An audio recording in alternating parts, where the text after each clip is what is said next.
May nagpagawa nga pala sa atin ngayong araw ng arrangement na pang baby boy. Kaso ang gusto ng customer ay artificial dahil sa isang araw pa raw niya ito gagamitin.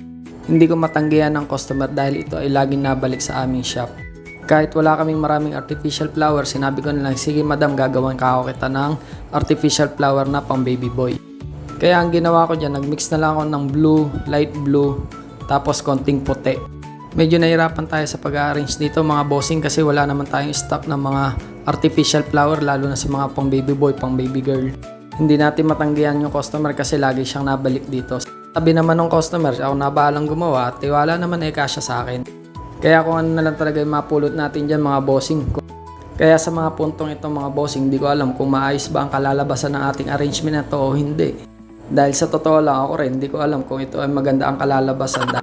Kaya nagtiwala na lamang tayo sa ating sarili. At habang ginagawa ko nga itong ating arrangement, nakita ko yung bandang taas ay walang nakalagay. Kaya napaisip ako ano ba pwedeng ilagay dyan. Kaya nagputol na lang ako ng maliliit na bulaklak dyan ng orchids at idinikit ko sa mga gilid ng silex. Naisipan ko nga lang din dyan maglagay ng baby boy na pangalan. Para kahit papano naman, may dating naman yung ating arrangement ng baby boy. At ito na nga ang kinalabasan ng ating arrangement.